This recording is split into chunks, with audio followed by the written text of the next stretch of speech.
ये वाक़या है सुदूर आंध्र प्रदेश के एक ग्रामीण इलाके का। आंध्र प्रदेश में एक ज़िला है श्री सत्य साई डिस्ट्रिक्ट, यानी श्री सत्य साई ज़िला इसका नाम है। और इस ज़िले में एक मंडल है, यानी एरिया जिसका नाम है गुडीबंदा। इस गुडीबंदा मंडल की हद में एक गांव पड़ता है जिसका नाम है दिन्नेहती। तो इस दिन्नेहती गांव में एक किसान रहा करता था, इसका नाम था टिप्पेस्वामी। किसान का छोटा सा परिवार था, घर में बीवी और 2 प्यारे प्यारे छोटे छोटे बच्चे। जो दूसरा बेटा था वो तो काफ़ी छोटा था, सिर्फ 6 महीने उसकी उम्र थी। मेहनतकश लोग थे, गरीबी थी, लेकिन इसके बावजूद ज़िंदगी खुशहाल थी, किसी तरह की कोई दिक्कत नहीं थी और सब कुछ ठीक चल रहा था।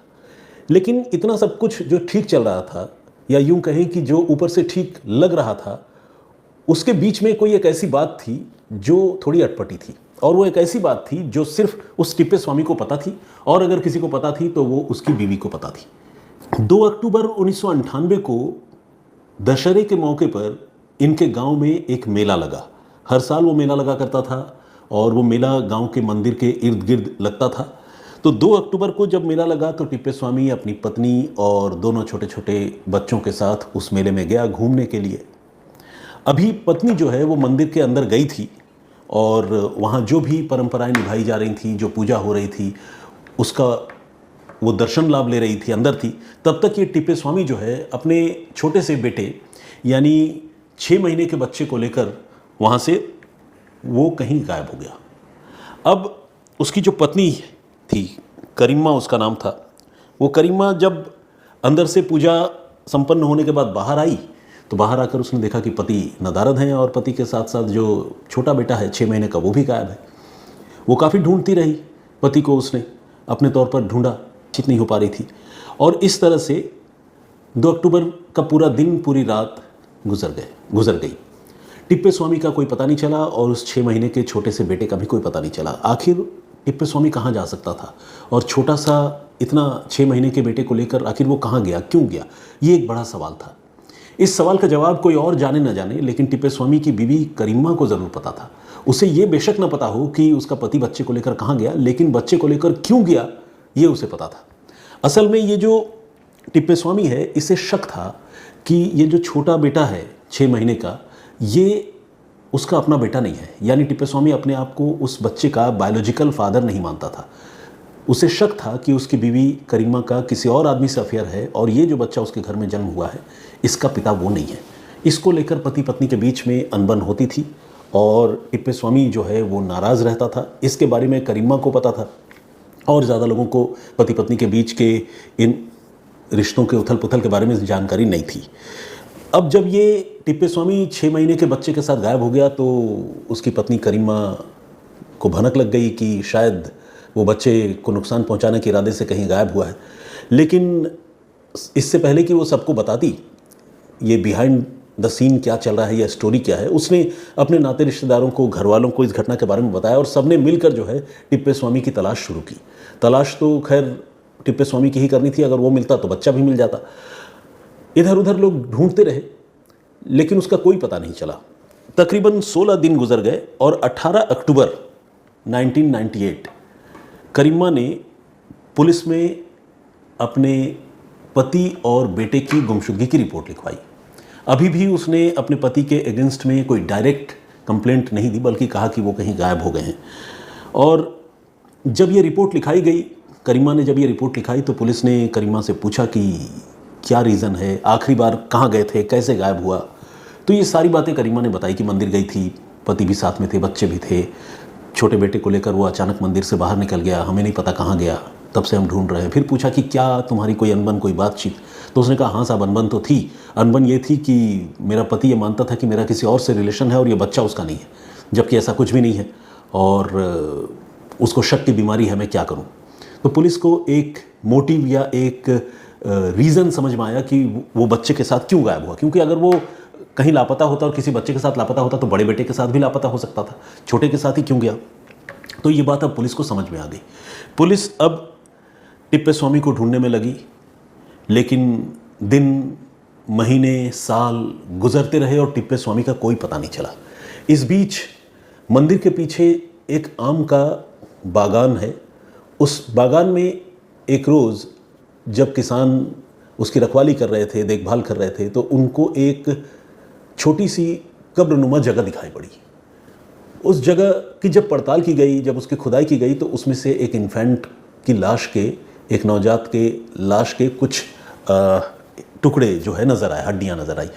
नॉट एग्जैक्ट नवजात, क्योंकि 6 महीने का बच्चा था, लेकिन फिर भी काफ़ी छोटा था। 6 महीने का बच्चा आप समझ ही सकते हैं, नवजात के ही बराबर मान सकते हैं आप उसे। तो उसके कुछ हड्डियाँ और कुछ ऐसे अवशेष जो है वो मिले। जब ये चीज़ें मिली तो पुलिस को और गाँव के लोगों को ये शक भी हो गया कि शायद ये और कोई नहीं बल्कि टिप्पे स्वामी का ही वो छोटा बेटा है 6 महीने का, जो जिसके साथ टिप्पे स्वामी गायब हो गया था। अब एक बात तकरीबन साफ़ हो गई कि ये बॉडी जो रिकवर हुई है वो उस बच्चे की ही है, क्योंकि करीमा ने जो एज बताया था बच्चे का वो 6 महीने का ही था। और फिर एक मोटिव भी बात समझ में आ गई। जिस तरह से टिप्पे स्वामी गायब हुआ था, उस तरह की गुमशुदगी तभी होती है जब या तो किसी आदमी को किडनैप करके कोई आदमी उसके साथ कोई बड़ा कांड कर दे, हत्या कर दे, या कहीं कैप्टिविटी में रख दे। और कैप्टिविटी में यानी बंधक बनाकर रखने में भी उसकी भी एक समय सीमा होती है। ऐसा तो है नहीं कि कोई सालों साल रख लेगा। तो जिस तरह से टिप्पे स्वामी की गुमशुदगी दिन महीने साल गुजरते जा रहे थे, उससे लगने लगा था कि शायद अपने छोटे बेटे की हत्या करके वो कहीं गायब हो गया है। और अब जिस तरह से बच्चे की हड्डियाँ मिली थी, उससे पुलिस की इस थ्योरी को और बल मिल गया। लेकिन टिप्पे स्वामी का कोई पता नहीं चला। पुलिस जो है लगातार ढूंढती रही और साल दर साल गुजरते रहे। कोई जानकारी, कोई खबर इस आदमी की पुलिस को पता नहीं चली। इस बीच साल 2024 में श्री सत्य साई ज़िले में नई एसपी आई, जिनका नाम है वी रत्ना। वी रत्ना ने ज़िले का पदभार संभालने के बाद यह तय किया कि इस ज़िले में जो कोल्ड केसेस हैं, यानी ऐसे मामले जो पुराने हैं, अनसॉल्व्ड हैं, जिन्हें अभी तक सुलझाया नहीं जा सका है, उस तरह के मामलों को वो सुलझाएंगी। उन्होंने इसके लिए पुलिस की एक खास मीटिंग ली और अलग अलग जगहों पर जो भी अनसुलझे केसेस थे, उन इलाकों के अच्छे पुलिस ऑफिसर्स को उन केसेस को सॉल्व करने की जिम्मेदारी दी गई। तो ये जो टिप्पे स्वामी वाला मामला था, जिसमें एक बच्चे की लाश मिली थी और उसका पिता गायब था, इस मामले की जांच के लिए उन्होंने अपने 2 अच्छे इंस्पेक्टर्स को चुना, जो मदाकसीरा पुलिस स्टेशन की हद में आने वाले पुलिस मदाकसीरा पुलिस सब डिवीज़न के हद में आने वाले 2 अच्छे इंस्पेक्टरों को उन्होंने चुना, जिनका नाम है राजकुमार और मुनि प्रताप। और इन दोनों को उन्होंने जिम्मेदारी दी कि वो टिप्पे स्वामी का पता लगाए।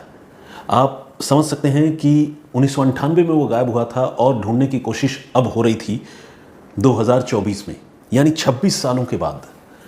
तो पुलिस को जब जिम्मेदारी मिली, पुलिस के ऑफिसर्स को, तो उन्होंने इस जिम्मेदारी को निभाने का फैसला किया। और जिस इलाके का, जिस गांव का ये रहने वाला आदमी था, दिन्ने हती, उस गांव में जो पुलिस के मुखबिर हैं और उस आसपास की लोकेलिटी में जो पुलिस के मुखबिर हैं, उन मुखबिरों को इन पुलिस इंस्पेक्टर्स ने जिम्मेदारी दी कि वो टिप्पे स्वामी के बारे में जानकारी जुटाए, पता करे कि वो कहाँ है, क्या करता है, कब आता है, कभी गांव आया भी है या नहीं। तो इस तरह की जानकारी जुटाने की जिम्मेदारी मुखबिरों को दी गई। जाहिर है पुलिस भी इस मिशन में लगी हुई थी, मुखबिरों के अलावा पैरेलली अपने तौर पर भी पुलिस पता करने में लगी थी। और आखिरकार लंबे इंतजार के बाद पुलिस को इस मामले में एक कामयाबी मिली, एक ब्रेक थ्रू मिला। और वो ब्रेक थ्रू मिला 26 सालों के बाद। ये ब्रेक थ्रू एक मैरिज इनविटेशन की शक्ल में पुलिस को मिला, उसके सामने आया। हुआ ये कि टिप्पे स्वामी के गांव में उसका एक बचपन का दोस्त रहा करता था, जो उसका जिगरी यार था, मतलब बहुत घनिष्ठ मित्रता थी। ये जो जिगरी दोस्त था, इसको टिप्पे स्वामी ने 2024 में ही एक शादी का कार्ड भेजा। शादी का कार्ड उसने एक गुमनाम जगह से भेजा, जिसके बारे में इस दोस्त को पता नहीं चला। लेकिन ये शादी का कार्ड जो है टिप्पे स्वामी की भतीजी का था और टिप्पे स्वामी ने उसे इनवाइट किया था कि तुम्हें मेरी भतीजी की शादी में आना है। इससे 2 बातें पता चली। एक तो ये कि टिप्पे स्वामी जहाँ भी है वो हाइडिंग में है, छुपा हुआ है, जिंदा है। और दूसरा ये कि टिप्पे स्वामी अपने परिवार के टच में भी है। ये 2 बड़े क्रूशियल लीड या क्रूशियल इन्फॉर्मेशन पुलिस को पता चली। और उस शादी के कार्ड के बारे में, टिप्पे स्वामी के हवाले से मिले शादी के कार्ड के बारे में, उस दोस्त ने पुलिस को जानकारी दी। जब पुलिस को ये जानकारी दी तो पुलिस को बात समझ में आ गई कि अच्छा, इसका मतलब ये आदमी जीवित है और आसपास ही कहीं है। वो भतीजी की शादी अगर करवा रहे तो भतीजी की शादी में आ भी सकता है। इसके बाद पुलिस और एक्टिव हो गई और पुलिस उस दिन का इंतज़ार करने लगी जब वो भतीजी की शादी में गाँव आता।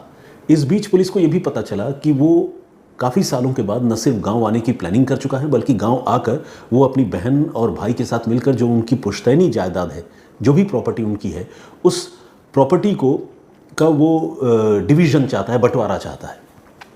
तो ये दो बड़े मेजर रीज़न जो है थे, शादी भतीजी की और दूसरा प्रॉपर्टी का बंटवारा। पुलिस बहुत एक्टिव हो गई और गांव में सादे लिबास में पुलिस के इंस्पेक्टर्स और जवान वो तैनात हो गए। और तिप्पेस्वामी 26 सालों के बाद अपने गांव लौटा और गांव लौटकर वो उस मैरिज फंक्शन को, अपने भतीजी के मैरिज फंक्शन को अटेंड कर रहा था। तब तक पुलिस ने बड़ी ज़बरदस्त, बोलचाल की भाषा में जिसे कहते हैं, फील्डिंग सजा ली थी। अगर ऑफिशियली कहें तो होमवर्क कर लिया था। तो पुलिस ने बड़ी ज़बरदस्त फील्डिंग सजाई थी। दोस्त तो ऑलरेडी टिप ऑफ दे ही रहा था पुलिस को। इसके अलावा तिप्पेस्वामी का जो भाई था चितप्पा और उसकी बहन थी कंचनम्मा और तिप्पेस्वामी की अपनी बीवी करिम्मा, ये तीनों भी जो है ये भी पुलिस की रडार पर थे और पुलिस वालों के टच में थे। जब वो गांव आया, शादी अटेंड करने लगा, तो इन तीनों ने तिप्पेस्वामी को आइडेंटिफाई किया, देखते ही पहचाना, क्योंकि 26 सालों के बाद की बात थी। कोई और आदमी होता तो शायद ना पहचान पाता, लेकिन जो सगे नाते रिश्तेदार हैं वो तो पहचानेंगे ही। तो उन्होंने पहचाना और पहचानने के बाद उन्होंने पुलिस को बताया कि यही है। तब तक आप जानते हैं कि मतलब मोबाइल फ़ोन का बड़ा बोलबाला हो गया था, हर हाथ में स्मार्टफोन। मतलब अब तो सिर्फ 1 साल पुरानी मैं बात बता रहा हूँ, अभी तो हम 2025 में हैं।